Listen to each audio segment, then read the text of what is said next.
Halo bapak-bapak, ibu-ibu, dan teman-teman semua, kapanpun dan dimanapun kalian berada. Kembali lagi bersama KKN MBKM Muara Fajar Barat 2025. Kali ini kami akan memberikan edukasi terkait dengan ekoenzim.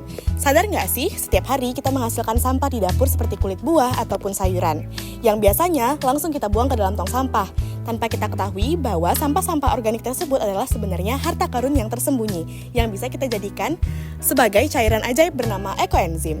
Nah, kali ini kita akan belajar terkait dengan apa itu ekoenzim, bagaimana cara membuatnya, dan juga apa saja manfaatnya untuk kehidupan kita sehari-hari. Mari langsung masuk ke dalam edukasinya. Sebelum kita masuk ke ekoenzim, mari kita lihat dulu kondisi sampah di Indonesia. Berdasarkan data dari Sistem Informasi Pengelolaan Sampah Nasional pada tahun 2022, timbunan sampah di Indonesia mencapai lebih dari 34 juta ton per tahunnya. Bayangin sebanyak apa itu sampahnya. Yang lebih memprihatinkan, sekitar 64,66 sampah yang terkelola dengan baik. Sisanya, sekitar 35,30% sampah mencemari lingkungan kita, mencemari air, mencemari tanah, dan juga udara yang kita hirup setiap harinya. Dan tahukah kamu, setengah dari sampah tersebut, yaitu 40,8% adalah sampah organik seperti sisa makanan dan juga kulit buah-buahan. Data nasional pada tahun 2018 menunjukkan bahwa sekitar 62% sampah adalah sampah yang berasal dari rumah tangga. Itu artinya, tanggung jawab terbesar pengelolaan sampah kita ada di tangan setiap keluarga Indonesia. Menurut Badan Pusat Statistik, hanya sekitar 1,2% rumah tangga yang mendaur ulang sampahnya. Hanya 1,2% itu adalah angka yang sangat kecil dan harus kita ubah bersama-sama. Sampah yang tidak dikelola dengan baik dapat menimbulkan berbagai macam penyakit. Contohnya adalah diare, tipes, kolera, infeksi jamur, dan juga cacingan. Kesehatan keluarga kita menjadi terancam karenanya. Jadi, ayo kita segera bertindak. Nah, salah satu hal yang bisa kita lakukan adalah membuat ekoenzim. Ekoenzim merupakan cairan organik berwarna coklat tua yang terbentuk melalui proses fermentasi sampah organik. Cairan ini dibuat dari 3 bahan sederhana yang ada di rumah kita loh, bahan-bahannya. Dari 3 bahan ini, kita cukup difermentasi selama 3 bulan sehingga dapat menghasilkan ekoenzim yang bermanfaat. Ekoenzim pertama kali dikembangkan oleh Dr. Rosukon Phongphanphok dari Thailand. Beliau merupakan pendiri Asosiasi Pertanian Organik Thailand yang ingin menawarkan cara sederhana untuk mengolah sampah organik rumah tangga. Cairan ekoenzim ini beraroma asam manis khas yang menyerupai cuka atau tape hasil fermentasi. Warnanya bervariasi dari coklat keemasan hingga coklat tua. Memiliki pH sekitar 3-4 sehingga berfungsi sebagai desinfektan alami yang ampuh. Proses pembuatannya cukup menarik. Selama fermentasi, campuran air, kulit buah, sayuran, dan gula merah menghasilkan alkohol atau etanol serta gas ozon yang bermanfaat bagi lingkungan. Jadi, selain mengolah sampah, kita juga turut membantu mengurangi pemanasan global. Nah, sekarang mari kita bahas manfaat dari ekoenzim. Manfaat ini sangat beragam dan sangat luas, mulai dari kebersihan rumah tangga hingga lingkungan luas. Yang pertama, untuk kebersihan rumah tangga. Untuk kebersihan rumah tangga ini, ekoenzim bisa digunakan untuk membersihkan toilet, untuk membersihkan kulkas, wastafel, hingga peralatan dapur yang berminyak lainnya. Kandungan enzim, alkohol, dan juga asam alaminya ini mampu menguraikan lemak serta noda membandel tanpa bahan kimia keras. Selain itu, ekoenzim juga ampuh untuk mencuci pakaian, karpet, sepatu, dan selimut. Hasilnya ini akan lebih lembut, lebih bersih, bahkan hemat deterjen dan juga pastinya ramah lingkungan.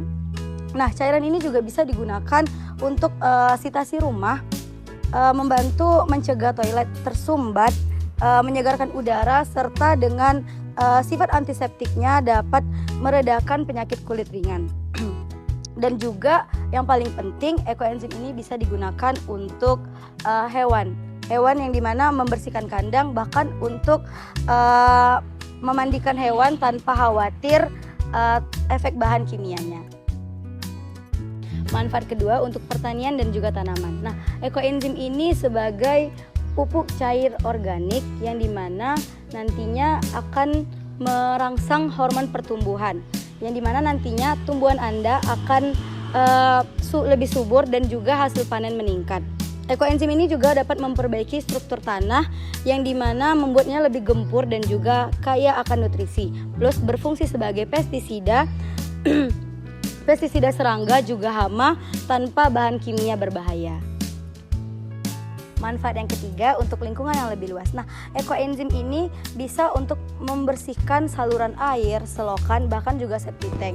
Karena 100% alami dan juga biodegradable, ekoenzim ini membantu mengurangi polusi, efek rumah kaca, serta pemanasan global, yang dimana gas ozon yang dihasilkannya mampu menekan dampak karbon dioksida, dan juga ekoenzim ini aman bagi ekosistem laut karena bermanfaat bagi tanaman dan juga biota laut. Hai guys, jadi sekarang kita masuk ke bagian praktis, yaitu apa-apa saja nih bahan dan juga alat yang kita butuhkan dalam pembuatan ekoenzim.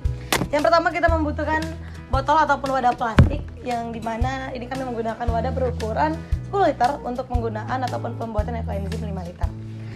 Teman-teman disarankan untuk menggunakan wadah plastik berjenis HDPE, dan teman-teman disarankan untuk tidak menggunakan wadah ataupun botol berbahan kaca karena itu dapat membuat meledak yang disebabkan dari gas-gas fermentasi yang timbul dari hasil ekoenzim tersebut.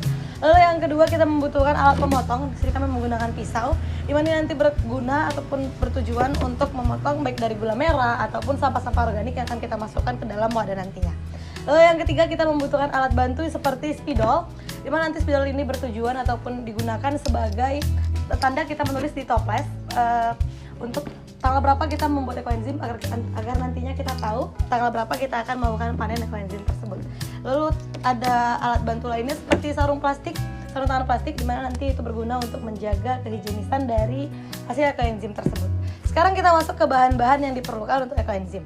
Yang pertama kita membutuhkan sampah-sampah organik. Di sini ada sayur-sayuran, lalu ada kulit-kulit buah seperti nanas, semangka, alpukat, dan lain-lainnya. Lalu bahan yang kedua kita ada gula merah, ataupun kita sebut sebagai molase.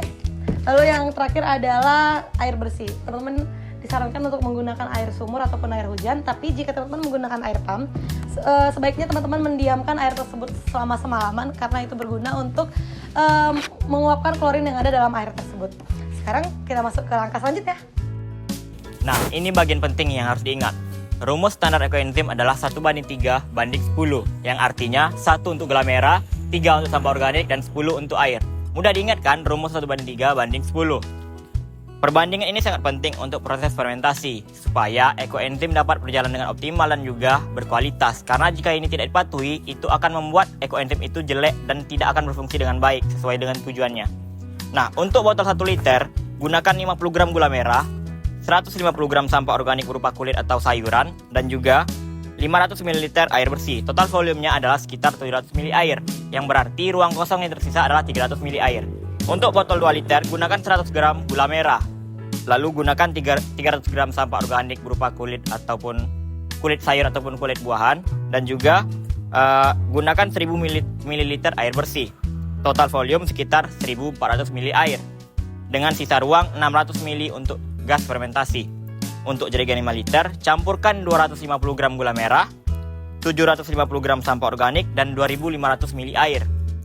Total volume sekitar 3.500 air. Menyisakan 1.500 ruang kosong untuk gas fermentasi.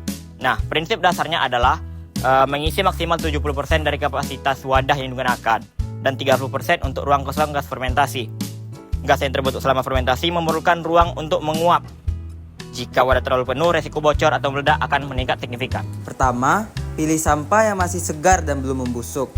Hindari sampah yang sudah berjamur hitam atau mengeluarkan bau busuk karena akan mempengaruhi kualitas ekoenzim. Setelah dipilih, cuci bersih kulit buah atau sayuran menggunakan air mengalir untuk menghilangkan kotoran, debu, atau pestisida yang tersisa. Sekarang, potong sampah menjadi potongan kecil berukuran 2-3 cm. Ini sangat penting. Pemotongan menjadi ukuran kecil memperluas permukaan yang akan difermentasi, sehingga proses fermentasi berlangsung lebih cepat dan efektif. Jangan malas memotong kecil-kecil ya. Langkah kedua, pelarutan gula. Masukkan air bersih ke dalam botol atau jerigen plastik sesuai takaran yang telah dihitung berdasarkan rumus perbandingan 1:3:10. Setelah air masuk, Tambahkan gula merah yang telah ditimbang dengan tepat ke dalam air di dalam botol. Jumlah gula harus sesuai dengan proporsi 1 bagian dari rumus 1:3:10. Langkah ketiga, tambahkan sampah organik setelah larutan gula siap. Masukkan potongan sampah organik melalui corong atau langsung ke dalam botol. Setelah 3 bulan, ekoenzim matang dan siap dipanen. Buka tutup wadah ekoenzim secara perlahan untuk mencium bau khas dari ekoenzim. Jika ekoenzim itu berbau seperti cuka, maka ekoenzim tersebut berhasil, dan jika ekoenzim tersebut berbau busuk, maka ekoenzim tersebut gagal. Nah, setelah dibuka, saring ekoenzim menggunakan kain atau penyaring kecil ke dalam botol. Setelah itu, tutup botol hingga rapat dan beri label. Ekoenzim bertahan bisa berbulan-bulan bahkan bertahun-tahun jika disimpan di tempat yang baik. Lalu, untuk ampas ekoenzim juga bisa digunakan kembali seperti menjadi pupuk kompos atau menjadi ekoenzim kembali dengan menambahkan gula dan air. Selanjutnya itu hal yang harus dihindari. Pertama, hindari dari sampah berminyak, bersantan atau mengandung lemak hewani karena dapat menghambat proses fermentasi dan menghasilkan bau tengik. Yang kedua, dan ini sangat penting, jangan gunakan sampah hewani seperti daging, ikan, tulang, kulit ayam, atau sisa seafood apapun. Bahan hewani akan membusuk dengan cepat dan menghasilkan bau amis pada proses fermentasi. Yang ketiga yaitu jangan mengisi wadah terlalu penuh. Sisakan kurang lebih 30% untuk menampung gas dari hasil fermentasi. Di sini saya akan menjelaskan apa saja hal yang harus dilakukan dan tidak boleh dilakukan dalam proses pembuatan ekoenzim. Hal yang harus dilakukan pertama yaitu gunakan sampah organik yang masih segar dan bersih, bukan sampah yang membusuk atau sudah berjamur hitam. Hal ini dilakukan karena sampah yang masih bersih dan masih segar akan dapat mempercepat proses fermentasi dalam proses pembuatan ekoenzim. Yang kedua yaitu potong sampah kecil-kecil berukuran sekitar 2-3 cm. Semakin kecil potongan sampahnya, maka akan semakin cepat pula proses fermentasi yang akan terjadi. Yang ketiga yaitu pastikan semua sampah terendam dalam larutan air gula. Sampah yang mengapung dapat membusuk dan merusak proses terjadinya fermentasi dalam ekoenzim. Yang keempat yaitu buka tutup wadah secara rutin. Membuka tutup wadah secara rutin dilakukan untuk membuang gas-gas sisa fermentasi dan mencegah terjadinya tekanan berlebih pada wadah. Yang kelima yaitu simpan wadah ekoenzim pada ruangan tertutup. Jika bisa, hindari dari terkena sinar matahari. Yang keenam yaitu gunakan wadah plastik berjenis HDPE yang lebih aman dan tahan terhadap tekanan gas fermentasi. Yang ketujuh, tunggulah minimal 3 bulan untuk mendapatkan hasil yang maksimal. Nah, mari kita bedakan tanda-tanda ekoenzim yang berhasil dan juga gagal agar kita tidak salah memilah mana yang gagal dan juga mana yang berhasil. Nah, adapun tanda-tanda ekoenzim yang berhasil yaitu beraroma asam segar seperti memiliki aroma asam fermentasi dari buah dan juga cuka serta tapai. Nah, kemudian yang kedua, air itu berubah menjadi warna coklat keemasan dan hingga coklat tua yang menandakan bahwasanya ekoenzim itu berhasil. Nah, yang ketiga, kadar air dari ekoenzim itu memiliki pH 3-4 yang memiliki asam yang stabil. Nah, kemudian yang keempat, adanya lapisan putih tipis di permukaan yang menandakan aktivitas dari mikroba yang baik. Nah, kemudian ekoenzim yang gagal, tanda-tanda ekoenzim yang gagal yaitu yang pertama berbau busuk dan juga menyengat, berbeda sama ekoenzim yang berhasil tadi yang memiliki asam segar seperti buah. Kemudian yang kedua, terdapat jamur hitam yang menutupi hampir seluruh permukaan dari ekoenzim tersebut. Nah, kemudian yang ketiga, larutan sangat keruh dan juga berlumpur serta berbusa dan bertekstur kental dan tidak wajar ataupun memiliki lendir sedikit. Nah, adapun solusi dari ekoenzim yang gagal ini, yang pertama adalah menambahkan gula merah 50-100 gram untuk memulihkan fermentasi. Nah, kemudian fermentasi ulang selama 1 bulan dari ekoenzim yang gagal tersebut. Kemudian buka tutup seminggu sekali untuk mengeluarkan gas dari hasil fermentasi tersebut. Nah, setelah itu cek kembali aroma dan tampilan dari banyaknya ekoenzim. Semoga itu dapat memulihkan ekoenzim yang gagal tadi. Udah panjang banget nih perjalanan kita soal ekoenzim yang udah kita kulik langkah dan juga penjelasan terkait dengan pembuatannya. Dengan menggunakan dan juga membuat ekoenzim, kita tidak hanya mengelola sampah organik sisa dapur dengan baik, melainkan kita juga bisa menghemat pengeluaran biaya untuk pupuk tanaman, pembersih rumah, ataupun deterjen. Selain itu, kita juga berkontribusi untuk membantu mengurangi dampak pemanasan global dan melindungi lingkungan untuk generasi kita yang akan datang. Hanya dengan bahan-bahan sederhana seperti penggunaan sampah organik sisa dapur, air, dan juga molase atau gula merah dengan rumus sederhana 1/3/10, kita bisa memberikan dampak yang sangat besar dan juga bisa dilakukan oleh siapapun, tidak sulit dan juga tidak mahal. Mari kita mulai dari rumah kita masing-masing. Mulai dari hari ini, jangan lagi langsung buang sampah-sampah sisa dapur seperti kulit buah ataupun sayuran, kumpulkan dan buatlah ekoenzim pertama Anda. Ajaklah teman-teman ataupun keluarga untuk membuat ekoenzim. Semakin banyak kita membuat ekoenzim, maka semakin besar pula dampak yang kita hasilkan untuk menjaga lingkungan kita.